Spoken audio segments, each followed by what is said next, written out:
On this episode, we leave the international border between Alaska and Canada and begin our journey south toward Mexico.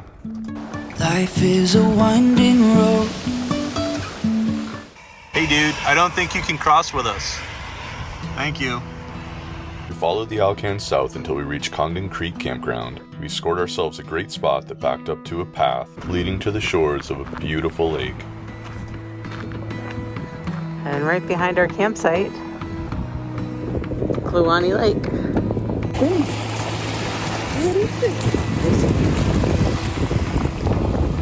Stormy played in the surf along the shore while Kelly played on the zip line.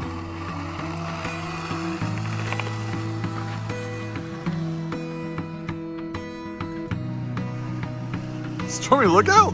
Stormy, move! You know you're in grizzly country when this is the first park that we've seen that has an electric tent enclosure. So for any tent campers, tent on the platforms behind the electric fence. Pretty nice. Go Canada. First Canadian sunset.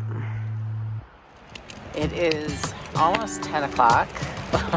We are sitting outside, hoping tonight that we will see the northern lights of the aurora borealis. Fingers crossed. It's a low probability, but there is a chance. So you're saying there's a chance. It's one of the first chances we've had to. It's just been either overcast or just not any probability. So see what happens. So it's not a school night, so we're gonna stay up late. Espresso martinis. We got our espresso martinis, so we're good.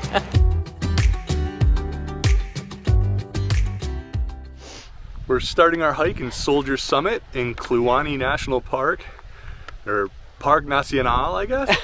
Short hike. Yeah, only a couple miles and not a whole lot of elevation, but it should be fun to stretch our legs a little. And this is our first hike in Canada since we've been back, so this will be fun. Let's go.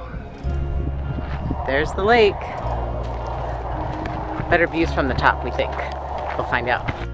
The trail follows the original Alaska Highway until you reach the viewing platform and flags that is the location where the Alaska Highway opening ceremony was held in 1942. The iconic Parks Canada red chairs overlook the spot where the US and Canadian forces met up, completing the Alaska Highway.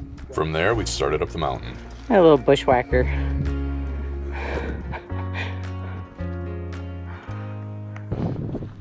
The summit was a little breezy, but the views were well worth it. And distant glaciers. Woo! Soldier Summit!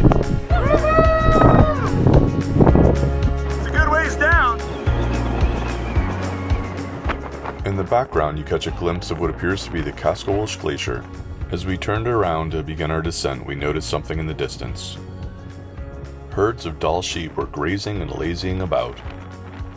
After watching for a few minutes, we made our way back down the trail. So that snow was not there yesterday.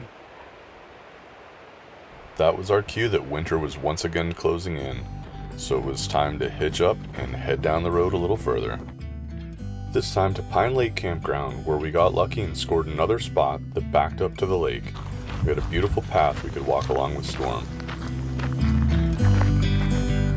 Pine Lake.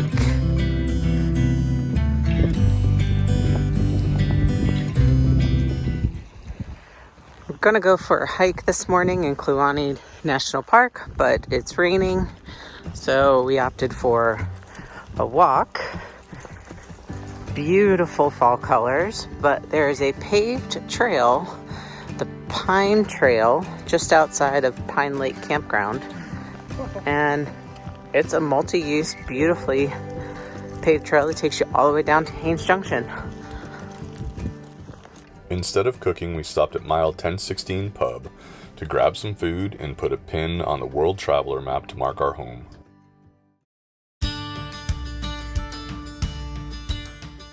Today we are leaving Pine Lake, a beautiful place.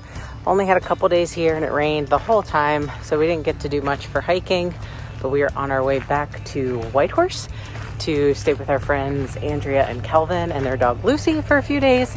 So we were very excited to be heading back and getting to spend more time with them.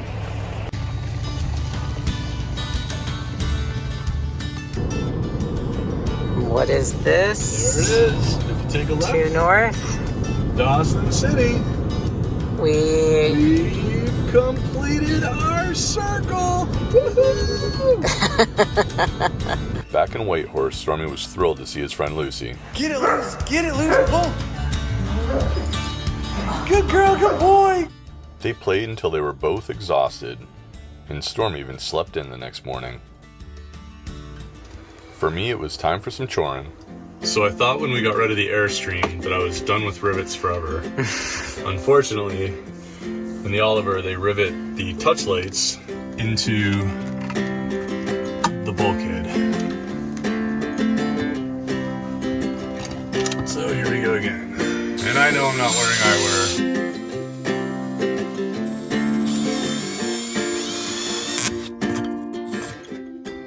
So it's not just popping out the rivets on the light. No, the light is under there with the rivets, but unfortunately the wiring seems to be under here. Accessible via the cabinet. So underneath here you find duct tape. Under the duct tape is where these wires are coming in. There we go. Sounds scary. With our new light installed and working, Stormy said his goodbyes to Lucy, while we said farewell to Kelvin and Andrea. From Whitehorse, we headed on to the Stewart-Cassier Highway, where forest fires were still smoldering in some areas.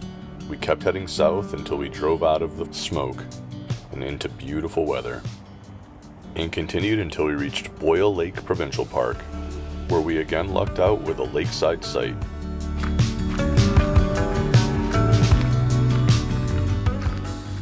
The next few days dawned with smoke on the water and drizzle in the skies. After a few days, the sun has finally started to poke out, so I think this afternoon we're gonna go for a paddle. We set up Stormy's bed between us and headed out on the lake. Beautiful afternoon for a paddle. A poodle and a paddle. Stormy was content to lay in his bed and take in the sights.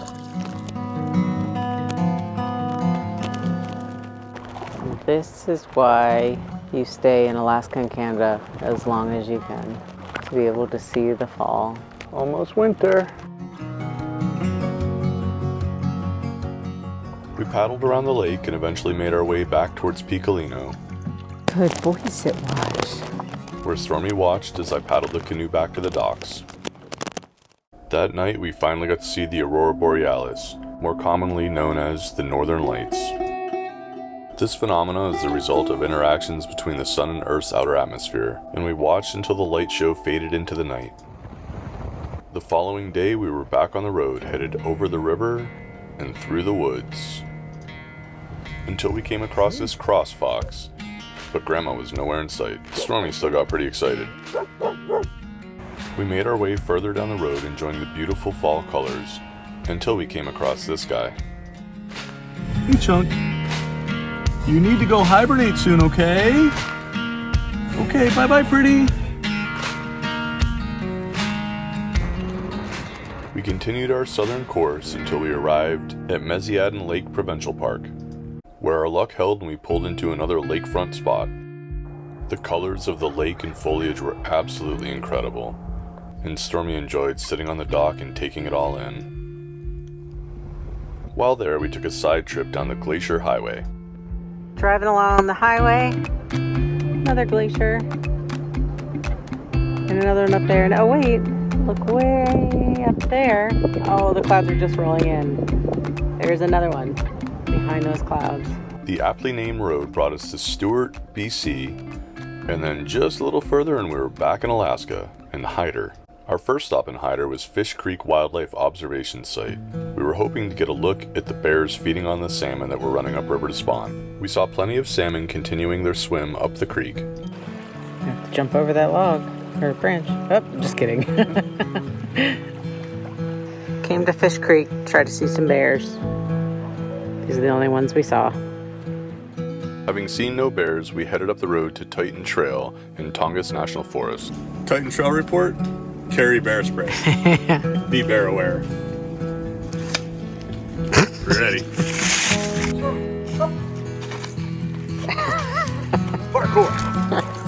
Parkour!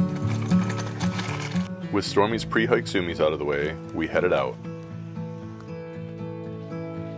We crossed a very cool suspension bridge over Fish Creek.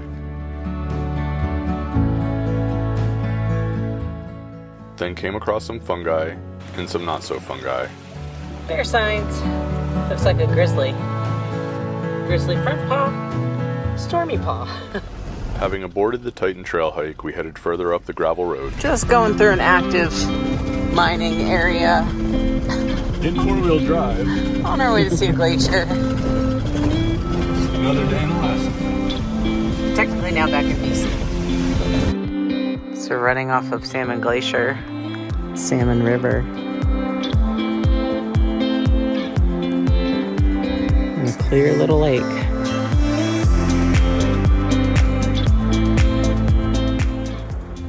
So we opted to drive further up the road, and I'm very happy we did. We continued up Grandic Road until arriving at Salmon Glacier Scenic Viewpoint. After capturing the requisite selfie, we decided to try another hike. So right across from the scenic overlook of Salmon Glacier, back there, there's like a social trail. So we're gonna see where it goes.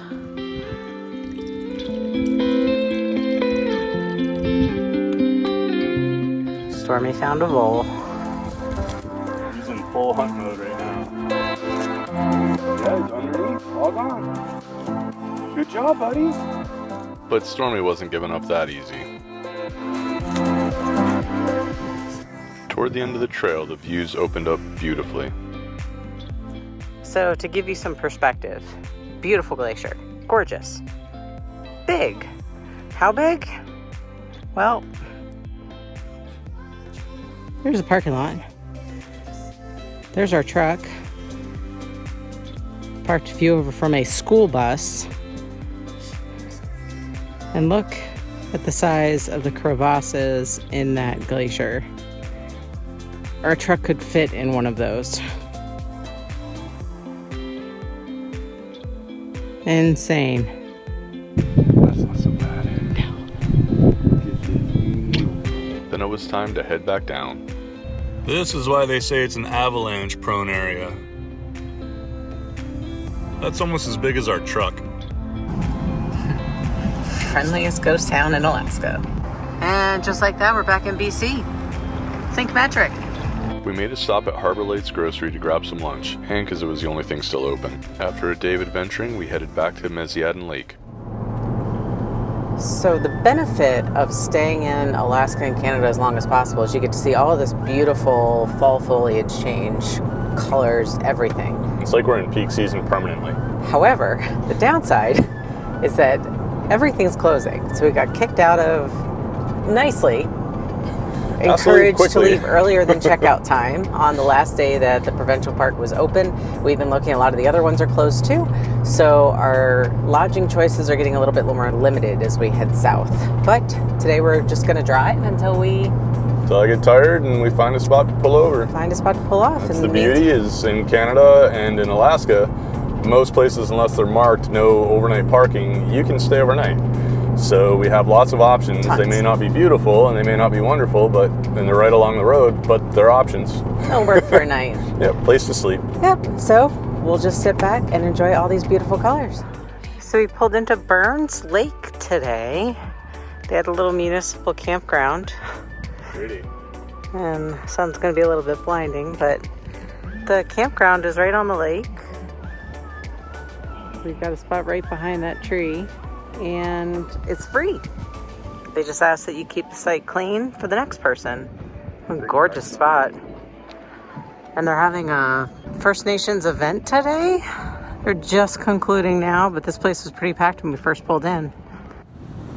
From Burns Lake, we headed southeast towards Kamloops in its slightly more arid climes.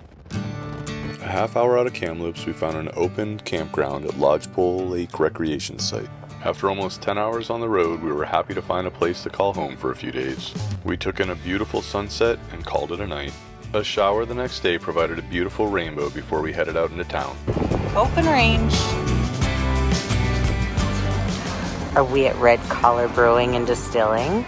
And they're very pup friendly even inside.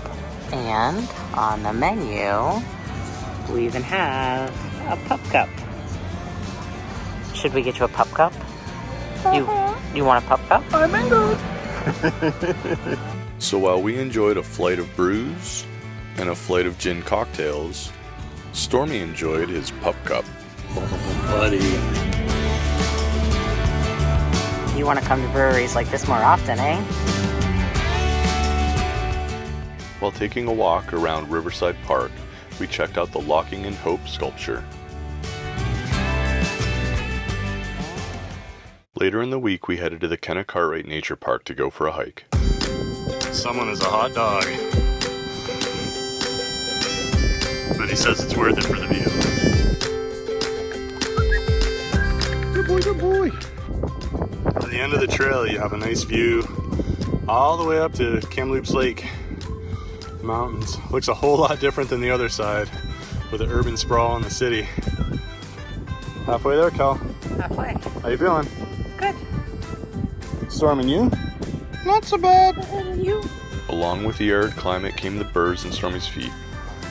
We're in the desert 1 minute. Ponderosa pine forest the next.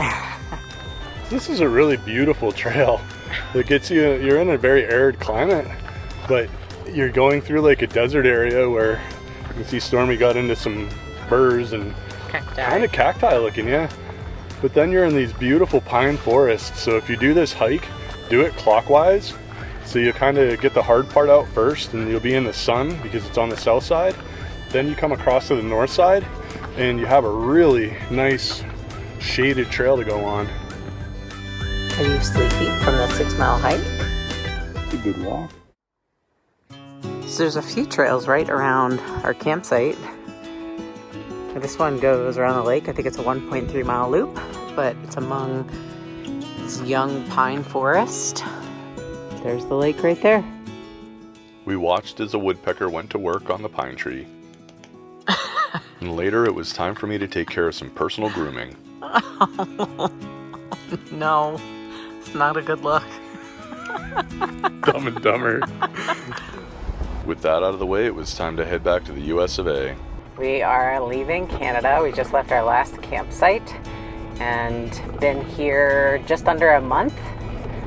So we are now, first time we'll be back in the lower 48 in 5 months. just over 5 months. Take the exit on the right. So we're about to cross the border through Sumas in Washington. And we're hoping we can keep all the fish I caught. Yeah, we currently have left 7 salmon fillets and 36 halibut and cod fillets. And some moose and bison stew meat.